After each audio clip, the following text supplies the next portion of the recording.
حدیث میں رسول کریم سرور دو عالم صلی اللہ علیہ وسلم نے ارشاد فرمایا کہ خیرکم لنسائہ وانا خیرکم لنسائی او کما قال رسول اللہ. تم میں سب سے بہتر مسلمان وہ ہے جو اپنی بیوی کے ساتھ اچھا ہو، یعنی بیوی کے ساتھ اچھا سلوک کرتا ہو، اور میں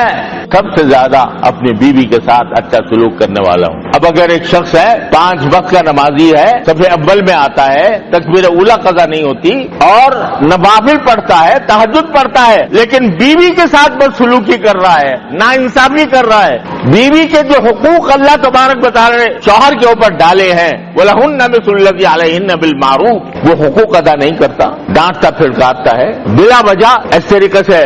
اس کے ساتھ سلوک کرتا ہے جیسے کہ کسی غلام باندی کے ساتھ کیا جاتا ہے، تو وہ پورا مسلمان نہیں ہے. ادخلوا فی السلم کافۃ کے اندر وہ داخل نہیں ہے جو یہ حرکت کرتا ہو. جو جب میراث تقسیم کرنے کا وقت آئے، کسی بڑے سے بڑے جاگیردار اور زمیندار اور سرمایہ دار کا انتقال ہو، شریعت نے کہا ہے کہ بیٹے بھی حقدار ہیں، بیٹیاں بھی حقدار ہیں، دونوں کے درمیان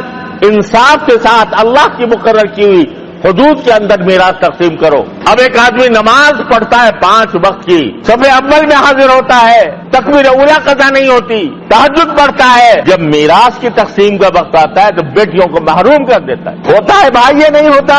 پھر ہم کہیں کہ ہم پکے مسلمان ہیں، پھر ہم کہیں کہ ہم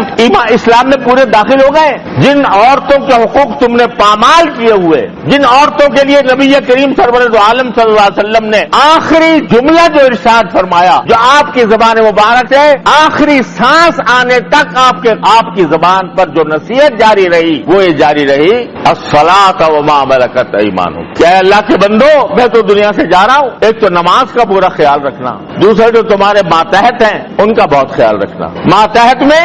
نوکر بھی آ گئے، بیوی بھی آ گئی، بچے بھی آ گئے. جاتے جاتے رسول کریم صلی اللہ علیہ وسلم نے یہ نصیحت فرمائی. ہم میں سے ہر شخص گریبان میں منہ ڈال کے دیکھے اور اس بات کا اندازہ کرے کہ وہ اپنی بیوی کے ساتھ کیا واقعی انصاف کر رہا ہے، کیا واقعی وہ حقوق ادا کر رہا ہے جو اللہ کے نبی صلی اللہ علیہ وسلم نے مقرر فرمائے تھے.